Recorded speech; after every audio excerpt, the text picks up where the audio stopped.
Francis Escudero is recognized.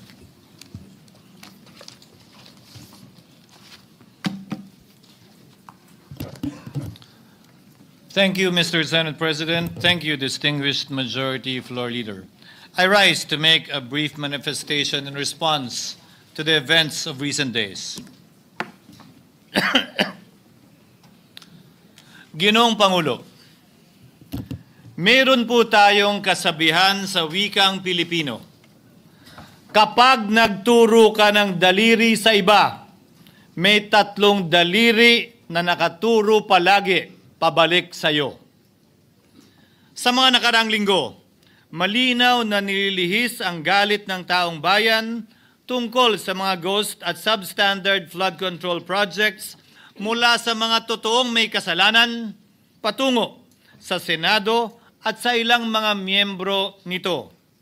Tila pilit na ginagawang panakipbutas, ika nga at fall guy, at diversyon ang mga senador palayo sa Kamara at sa mga tunay na may sala.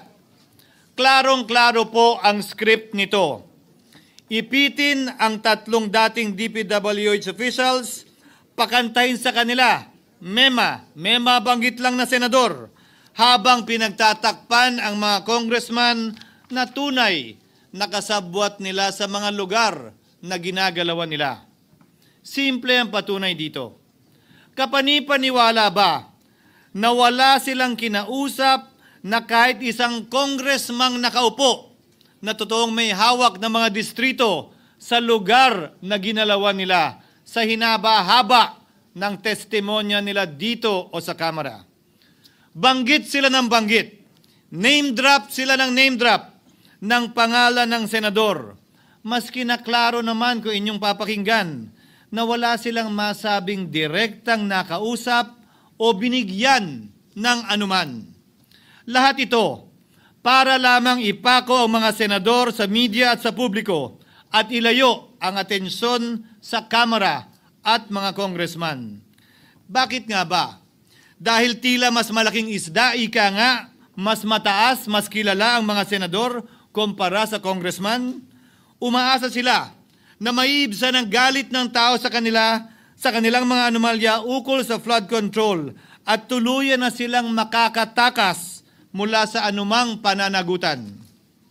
Isang tao lamang, Ginoong Pangulo, ang nasa likod ng script at sarswelang ito. Siya ang dahilan ng kaguluhan, pagkakaaway-away, pagkakawatak-watak na ngayon yumayanig sa ating bayan, maprotektahan lamang ang sarili niya. Ang pangalan niya ay matagal nang bulong-bulungan sa bawat sulok ng bansa, pero ngayon, unti-unti nang sinisigaw ng taong bayan.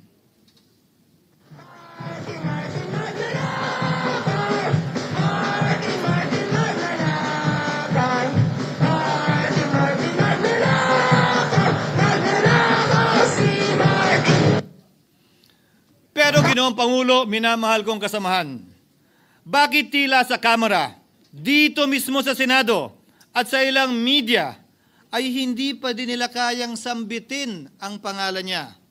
Pues, sasabihin ko, Martin Romualdez. Minsan ang binanggit ng mga diskaya ito mismo dito sa Senado, ang kanyang pangalan. Pero agad itong pinabawi nung humarap sila sa Kamara. Binanggit ni Master Sergeant Gutesa ang kanyang pangalan. Pero ultimo notaryo, natunto nila at pinabawi nila ang pagnotaryo. Buti na lang, huli na't nasabi na niya ang pangalan ni Martin Romualdez na pinanumpaan dito mismo sa ating Blue Ribbon Committee.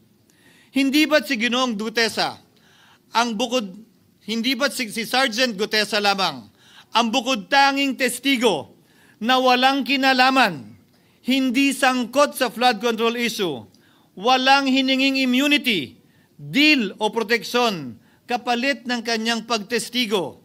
Siya ang kauna-unahang nagtestigo na personal na naghatid ng pera sa bahay mismo ni Martin Romualdez.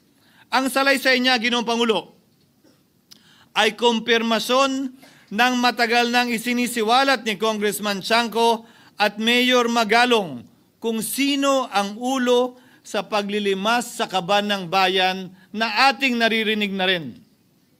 13,803,693 with Congressman Saldico as proponent. For the record, ang binabanggit po nating Representative Elizaldico, siya po yung chairman ng House Appropriations Committee. Walang kaduda-duda yan. Ito nga, hirap na hirap silang banggitin pa yung isa sa mga mastermind nila dyan, si Saldico, hirap na hirap pa silang banggitin. May isa pang mas mataas sa kanya?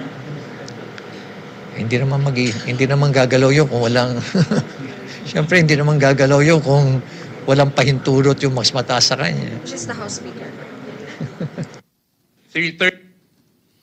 Ginoong Pangulo, pahintulutan niyo po ako magkwento ng konti upang patotohanan ang mga salitang ito.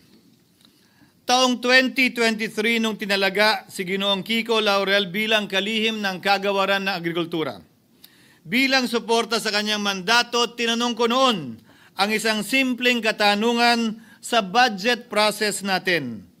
Bakit mas malaki ang pondo ng flood control kesa sa agrikultura? Why is it that the budget for flood control is bigger than the budget of the Department of Agriculture or the agriculture sector as a whole?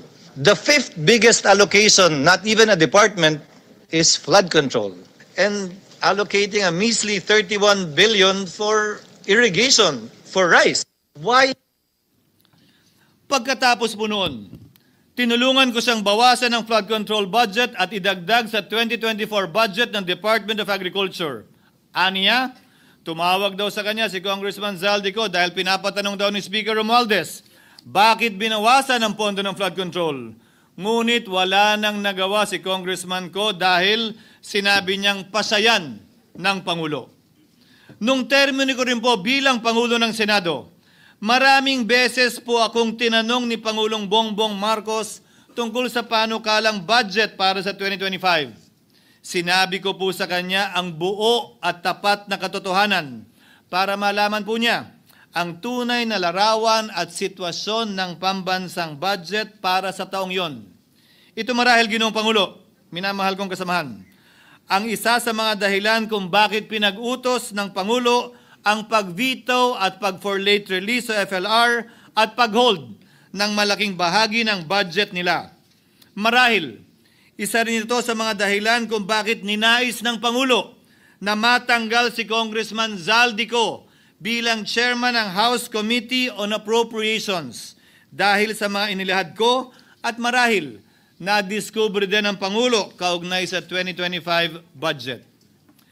Hindi malayo, Ginoong Pangulo, na naganap din ang mga ito noong 2023, 2024 at mga nauna pang budget kung saan napakaraming ghost at substandard projects ayon kay Secretary Vince Dizon at ayon mismo sa talumpati ng ating kasamahan na si Senator Ping Lacson.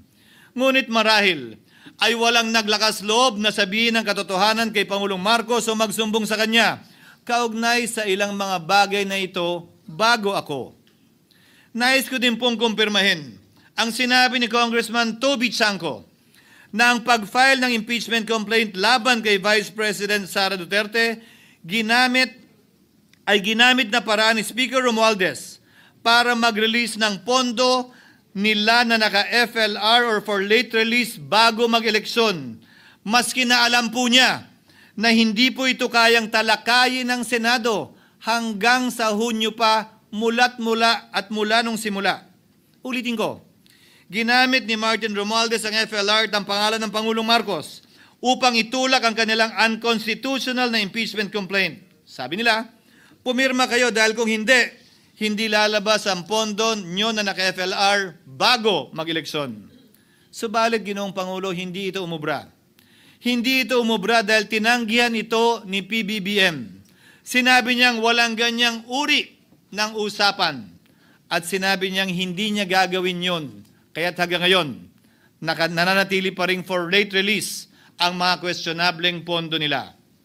And that is why, Mr. President, distinguished colleagues, at the height of the impeachment controversy and amidst the passion of some sectors to remove the Vice President at all costs, I urged prudence and level-headedness because I knew that greed and not accountability was the reason behind it.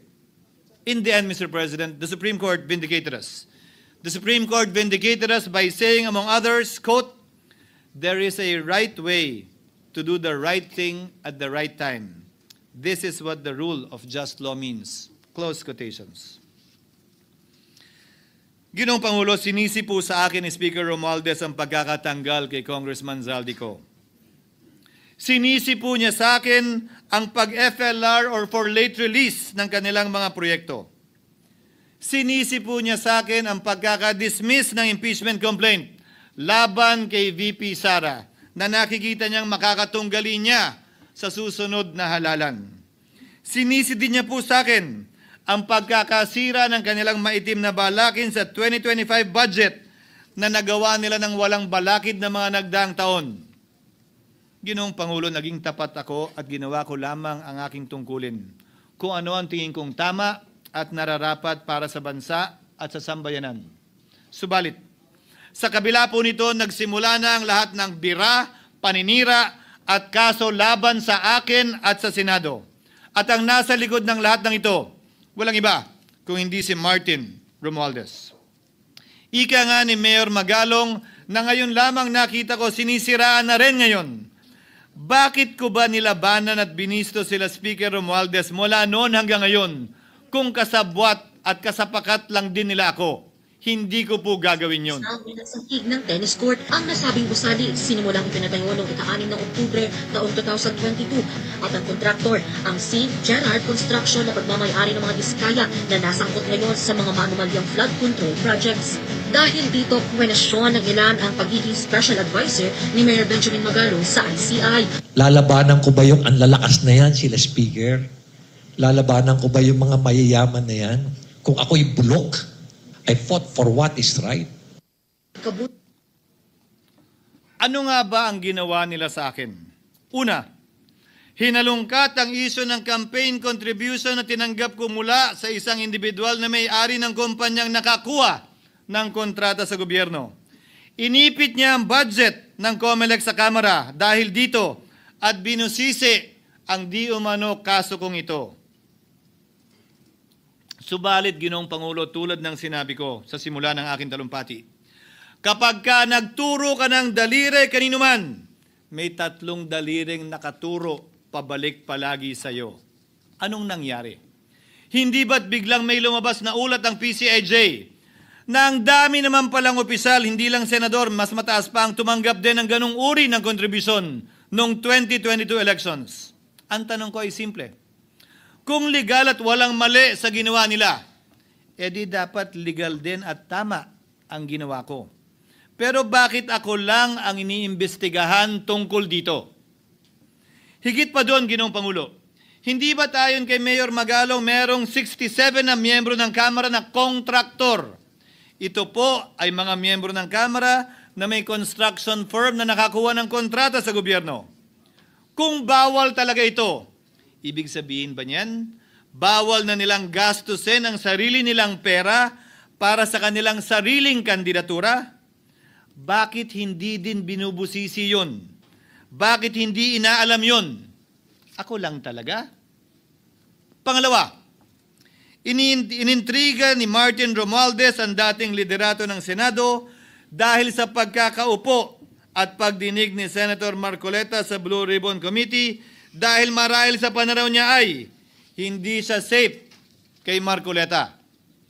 Ngunit, Ginoong Pangulo, sa hindi niya inaasahang pagkakataon, nung araw ding yun, nagsalita ang mga diskaya, pinangalanan ng 17 congressman na kasosyo niya, kabilang ang pagbanggit na naman ng pangalan ni Martin Romualdez. Karamihan sa mga kawani ng DPWH na nabanggit sa itaas ay paulit-ulit na binabanggit ang delivery ng pera ay para sa kay Zaldico na dapat at least 25%. Si Kong Marvin Rillo naman ay ilang beses na binabanggit ang pangalan ni Speaker Martin Romualdez bilang kanyang malapit na kaibigan. Isa na naman po itong patunay, Ginoong Pangulo. Kapag ka nagturo ka ng daliri sa iba, may 3 daliring nakaturo pabalik sa iyo. Pangatlo, sa pagdinig ng Blue Ribbon Committee kung saan niname drop ako ni Yusek Bernardo, Bagaman inamin niyang personal na mismo na hindi niya rekta kung nakausap o binigyan ng anuman, bigla namang tumestigo si retired Master Sergeant Gutesa at muling pinangalanan si Martin Romualdez na hinahatiran daw niya ng pera sa mismong bahay nito. Ang bawat malita ay may lamang humigit kumulang 48 million pesos. Kalimitang dinadala sa bahay ni Congressman Saldico, ibababa lamang namin ay 35 malita para i-deliver sa bahay ni House Speaker Martin Romualdez. Gamit ang script niya sa pagturo sa akin, ayan na naman. May 3 daliring nakaturo palagi pabalik sa kanya tuwing ginagawa niya yan. Ulitin ko po for the record, Ginoong Pangulo, ang sinabi ni retired Master Sergeant Gutesa. 35 maleta ng pera na naglalaman na mahigit kumulang 48 milyong piso bawat isa o kulang-kulang 1.7 billion pesos sa isang delivery. Ay di umano hinatid niya sa iba't ibang bahay, sa iba't ibang pagkakataon ni Martin Romualdez. Subalit, sa kabila ng lahat ng ito, hindi ba nakapagtataka? Bakit hindi sinasama si Martin Romualdez sa anumang investigasyon? DOJ man, NBI man, AMLAC man. No ako po ay pinuntahan, no ako po ay dumalo sa imbitasyon ng ICI bilang resource person, binanggit ko at tinanong ko din ito sa kanila. Ganito ba katindi ang kapangyarihang hawak ni Martin Romualdez? Na bagaman hindi siya speaker, tila the name that cannot be mentioned pa din siya at nagagawa pa din niya ang nais niya kaugnay sa isang mapamiling hustisya o selective justice. Halimbawa, bakit ang daming kondisyon bago ipasok ang mga diskaya na nagpangalan sa maraming congressman sa witness protection? Pero pag si Alcantara, Hernandez at Bernardo, walang ganong kaparehong kondisyon. Bakit hiniling agad ang freeze order di umano para sa asset ng mga name drop na senador? Pero maliban kay Congressman Zaldico na mukhang nilalaglag na nila, ni isang congressman walang request para sa freeze order. Pagdating naman kay Martin Romualdez na dineliveran ng bilyong piso sa bahay mismo niya, ang sabi ay, quote, "We will work on it lang."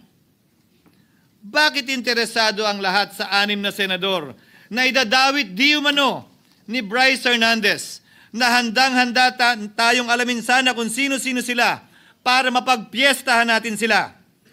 Pero nung sinabi ni Bryce na hindi pala senador, kung hindi kongresista lamang ang papangalanan niya, aba, biglang naglaho ng parang bula ang atensyon. Parang wala na nagtanong. Parang wala nang interes para alamin, sino-sino nga ba yung mga yan? Kung ako po yung tatanungin nyo, alam ko merong 6 na senador eh. May nagtatanong sa akin, bakit wala si Cheese? And my answer to that is, I'm almost sure, no, probably hindi mame-mention si Cheese simply because walang insertion doon. Si Sa Bulacan. Escudero, wala doon. Hindi po senador yung laman nung computer ko. So fake news yun, ha? May 6 na senador na nunumbrahan mo daw. Mga congressman yung nasa computer mo. Yes, yung nasa computer ko po, congressman po. Okay, thank you.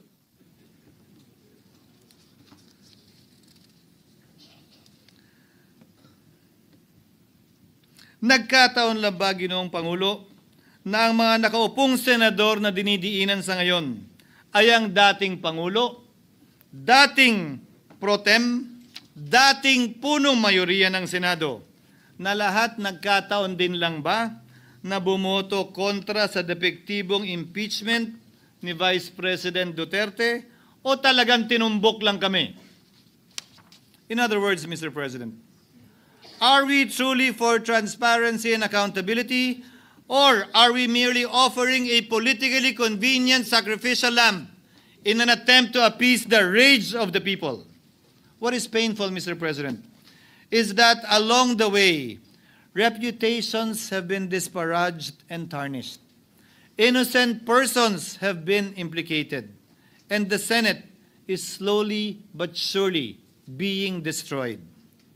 Nagkataon lang po ba na ang lahat ng ito o ito'y sumusunod sa isang script, direksyon at basbas ni Martin Romualdez? Sa kanyang script na naglalayong ilihis ang galit ng bayan mula sa kanya at sa mga kasabwat niya at ituro ito sa Senado at mga senador. Ginoong Pangulo, ang script at sarswelang ito ay di uubra dahil napakalayo po nito sa katotohanan. Napakasama sa panlasa at tinitiyak ko sa inyo, hindi po ito matatanggap at lulunukin ng sambayanang Pilipino. I've been in public service for 27 years. I've never been accused nor charged with corruption. This is the sterling record which they are trying to tear down, and I tell you, they will not succeed. I will defend myself, Mr. President, against these malicious and false allegations. In fact, I have already filed and will be filing necessary and appropriate charges against my accusers and prove them wrong. And with the help of the Almighty, I will be vindicated and declared innocent, I am sure. Kaya ko po ipagtanggol ang sarili ko, Ginoong Pangulo. Ngunit, Ginoong Pangulo, sino po ang nagtatanggol sa ating institusyon? Kaya't ang aking tanging hiling po sana sa inyo, Ginoong Pangulo, at sa ating mga kasamahan sa Senado. Labanan po ninyo at huwag niyong pahintulutang ang mapamiling hustisya na lantarang nangyayari sa harap natin ngayon. For what is happening now is selective justice and mob justice. Members of the Senate have been thrown off a cliff before the court of public opinion in an attempt to mollify the people's rage, thereby covering up the real perpetrators and giving them a chance to get away. Mr. President, I will not allow justice to be weaponized against the innocent to protect the guilty. Because this corrodes the legitimacy of the law before our people's eyes. Wala pong naniniwala. Bagkus lahat nagtatanong, bakit walang congressman nakasama sa investigasyon? But what about the other congressmen in Bulacan? Why haven't they been questioned? Called out, yeah. You think that they do not know what's going on? Ginoong Pangulo, mga minamahal kong kasamahan, huwag po tayong sumunod sa script ni Martin Romualdez. Labanan po natin ang script na ito. Pasagutin at imbestigahan lahat ng niname drop at nabanggit, congressman man, senador man at iba pang opisyal, at dapat kasama dito si Martin Romualdez. Ginoong Pangulo, hindi ba natin nakikita na pili tayong pinag-aaway-away? Mayaman, mamamayan laban sa lingkod bayan, lokal laban sa nasyonal na opisyal, congressman laban sa kapwa congressman, at ngayon, senador laban sa kapwa senador, pamilya laban sa pamilya, Pilipino laban sa kapwa Pilipino. Ginoong Pangulo, tandaan po natin, mas madaling manipulahin at ang nag-aaway at nagkakawatak-watak na bansa. At ito ang eksaktong gusto nilang mangyari. Ito, sa aking paniniwala, ay bahagi pa din ng script at sarswela na nais palaganapin ni Martin Romualdez upang lituhin, guluhin, linlangin at sirain ang ating lipunan at bansa para lamang huwag siyang mabisto. Sana ay huwag nating payagang mangyari ito. Ginoong Pangulo, tulad ng sinabi ko sa simula ng aking talumpati, sa kada mapang-akusa at mapanghusgang daliri na ituturo ninyo sa inyong kapwa, lalo na kung walang basihan, merong 3 daliring palaging nakaturo sa iyo pabalik. Sana po, maging mapanuri tayo. Huwag dali-daling magturo at maghusga dahil lamang sa napakinggan. Huwag tayong sumabay, kumampi, at magpadala sa script at sarswela ni Martin Romualdez. Kung kayo ay kakampi ni Martin Romualdez, pues sumunod kayo sa gusto nila. Una, maniwala kayo sa mga sinasabi ng testigo niya na nagtuturo lamang sa mga senador. Pangalawa, ibuhos niyo ang galit niyo sa Senado at ng mga senador at palayo kay Martin at sa mga congressman. Pangatlo, pagdudahan at sirain niyo si Sergeant Gutesa na bukod tanging hindi nakinabang at walang bahid at hiningi anumang kapalit sa pagsabi ng katotohanan. Pangapat, huwag niyong payagang mabanggit man lang ang pangalan ni Martin Romualdez. Panglima, huwag niyong payagang ipatawag si Martin Romualdez sa anumang investigasyon. Pang-anim, huwag niyong payagang imbestigahan si Martin Romualdez at mga kasamahan niya saan mang lugar. Ako, Ginoong Pangulo, hindi ako kakampi ni Martin Romualdez. Kaya lalabanan ko siya at lahat ng panglilinlang niya. Una, papatunayan kong hindi totoo ang mga panggigipit at paninira ng mga testigo niya laban sa akin at mga senador.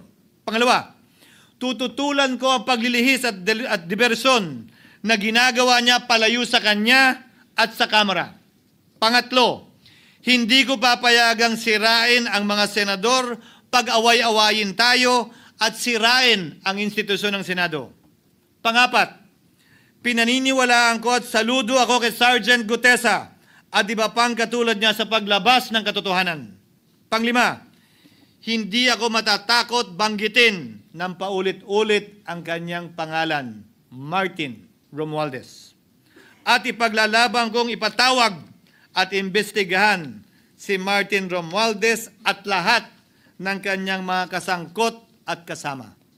Ginoong Pangulo, mga minamahal kong kababayan, kung nais niyong lumitaw ang katotohanan, kung nais niyong panagutin ang tunay na salarin, kung nais po niyong makulong ang tunay na may kasalanan, huwag ninyong kampihan si Martin Romualdez.